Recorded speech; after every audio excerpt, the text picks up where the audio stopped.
You're listening to Four Things to Know, a WCCO daily news podcast. Today is Friday, April 3rd. I'm Johnny Kahner. Thanks for listening to Four Things to Know. Let's get to our top story today. It's the home opener for the Minnesota Twins. Tradition on opening day at Target Field is to have breakfast on the plaza for plenty of Twins fans. So from 6 to 9 this morning, Twins fans lined up in their cars. They picked up free breakfast sandwiches, hot dogs, brats, chips, coffee, and pop, all for free.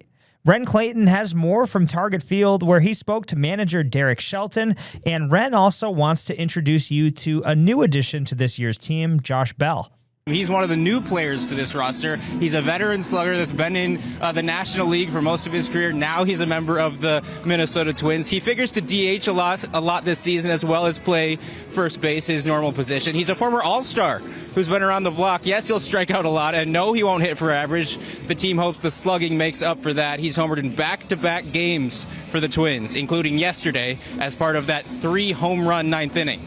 Yeah, when Josh Bell gets hot, I mean, he can get hot for a while, and I think, from both sides, seeing both balls hit today, really impressive at bats. And I was just pleased the fact that, we continued to grind, and then we ended up getting to their bullpen. Yeah, so maybe the Twins' bats are starting to heat up, so we'll see if that carries over to the next game. Can't wait. First pitch at 3:10 against the Tampa Bay Rays. That brings us to number 2 today, and we're sticking with sports. The Big Ticket is planning his first visit to Target Center since he became a Timberwolves ambassador. Yeah, of course we're talking about Kevin Garnett. KG, he has not been at Target Center since 2018, but he said today, quote, "I can't wait to come home." KG played with the Timberwolves for 14 seasons, obviously a fan favorite, franchise legend. John Lordson has more from Target Center, where he says Wolves fans are pretty pumped up by today's news. Even though he's a legend with Timberwolves fans, he's been away from the team for a long time, as you alluded to, and that has a lot to do with some differences he had with former Timberwolves owner Glenn Taylor. But the Timberwolves announced his return on Instagram just a few hours ago this morning. It's always good to come back to the crib, you know what I'm saying? No matter when I come back here, it's always like the first time, you know what I'm saying? Yeah, it's going to be magical. Yeah, some energy to the whole thing. Yeah, there really is. Garnett will officially return on April 12th to make his first Target Center appearance in 8 years for Fan Appreciation Night. The Wolves play the New Orleans Pelicans that day for their regular season finale. His number 21 jersey will be raised into the rafters next season. This morning, we caught up with Timberwolves fans excited for this long-awaited news. I think that's amazing. I think a lot of people are going to love that, love to see it. I mean, my dad especially, he loved watching him grow up when he was growing up, so it'll be nice. It'll be fun. I think he was dedicated to Minnesota, and he was a great player for Minnesota. He brought in a lot of fans. He changed the game for Minnesota, so I think it's overdue and it's well-deserved. Heard that from a lot of fans this morning. Garnett said in a statement that he's very excited to work with new Timberwolves and Lynx owners, Alex Rodriguez and Mark Lowry. 14 seasons with the Timberwolves, 10 All-Star games as well. And even with Anthony Edwards doing as well as he's been doing, Garnett remains the all-time leading scorer in franchise history as of right now. Great news to have KG back. Obviously, as John mentioned, he had a big riff with former owner Glenn Taylor, but with the new owners in charge, it seems like his relationship with the franchise has been restored. So that will, of course, be an electric night when KG makes his return to Minneapolis. Now to your third thing to know today, a drunk daycare worker in Plymouth. Police say a teacher working with 12 to 16-month-olds blew a blood alcohol level of 0.356 while on the job. For some context, that's almost 4.5 times the legal limit when driving a car in Minnesota. WCCO's Connor White has the update. This happened at Milestones Early Learning Center in Plymouth back in February. According to local police there, this daycare worker left for a lunch break and came back with that alcohol, causing problems that amounted to her coworkers feeling they needed to call for a medical episode. Of course, it all turned out that it was due to alcohol consumption. Police say that she put children in potential harm's way, describing a potential situation after looking at surveillance video where she may have fallen fallen over and came close to hurting a child that way. Speaking to some of the ownership related to the daycare, they're not so sure. They say that they've seen the same video, and while they immediately fired this employee and worked with police and worked closely with investigators, they say they didn't see a situation where the employee might have come close to harming a child. So some murky details there, but of course there is surveillance footage. That's where Republican State Representative Nolan West feels that all state-funded daycares or daycares that take state dollars should have surveillance cameras. He's continuing to work on legislation that would actually support that. The version this year ended up dying in committee, so unlikely to see that legislation materialize this year. But he is pointing to an unfortunate incident like this one and saying it's why there need to be cameras everywhere. Number 4, Minnesota's graduation rate is the highest it's ever been. The Minnesota Department of Education says 84.9% of the 2025 class graduated from high school in 4 years. The state tracks several demographic groups, and most of them went up. The graduation rate for American Indian students went up the most last year to nearly 68%. Asian students had the highest graduation rate last year at just over 90%. White students had a graduation rate of just under 90%, and black students were at 76%. Hispanic or Latino students were at 72%, and students of 2 or more races were at 81%. Those are your 4 things to know today. Let's check in on our next weather forecast. Good Friday. It's meteorologist Joseph Dames here taking a look at your forecast this afternoon. 40 degrees. It will be cloudy. It will be a little cool. We have the Twins home opener with a few drippy moments out there with the heavier rain beginning late tonight and snow starting to move on in later today for areas like Wright County, north and northwest. And now, here's more to know. We're following a new federal lawsuit that was filed against the Department of Homeland Security. It was filed yesterday and alleges ICE violated the constitutional rights of immigrants and U.S. citizens. The lawsuit represents 6 Minnesota residents who say they had their homes broken into by federal agents. Lawyers say the policy stems from a secret memo allegedly authorizing ICE agents to enter homes using administrative warrants instead of warrants signed by a judge. That's why the ACLU says it's suing to stop dramatic ICE raids. Teresa Nelson with ACLU Minnesota says now it's actually more important than ever. This is an example of a massive expansion and abuse of power by the Trump administration. And again, it flies in the face of the Bill of Rights and the founders' belief that entry into a home should only be done when you have the permission of a judge. In a statement from February, Department of Homeland Security officials argued that they only used administrative warrants in certain cases.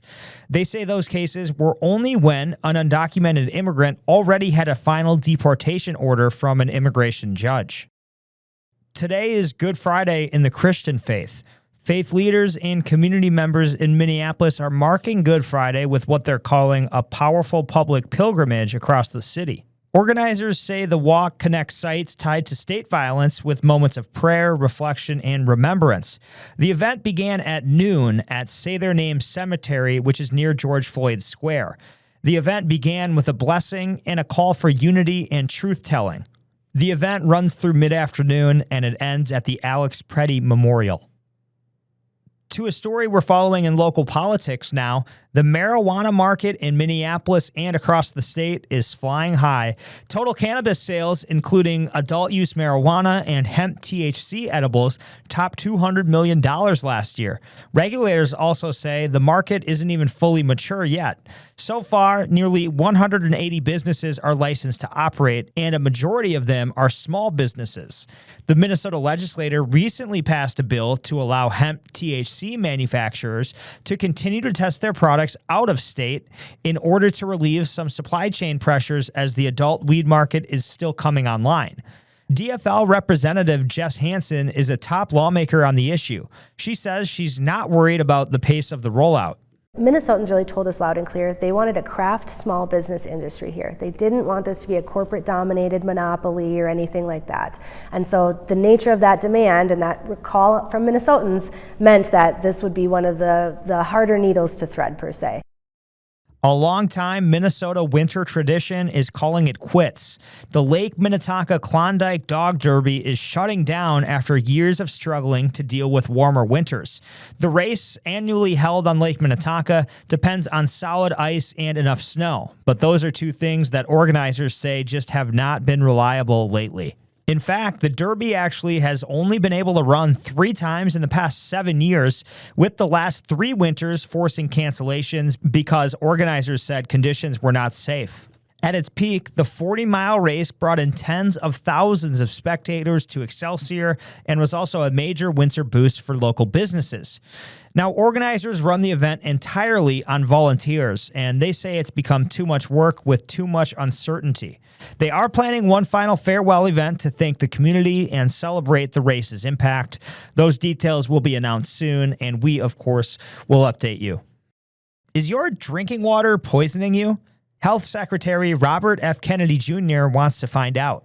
One analysis estimates that the average person ingests tens of thousands of microplastic particles each year. Animal studies show that microplastic exposure can drive inflammation, cardiovascular damage, impaired cognition, and tumor growth. We do not ignore signals like that. We investigate them.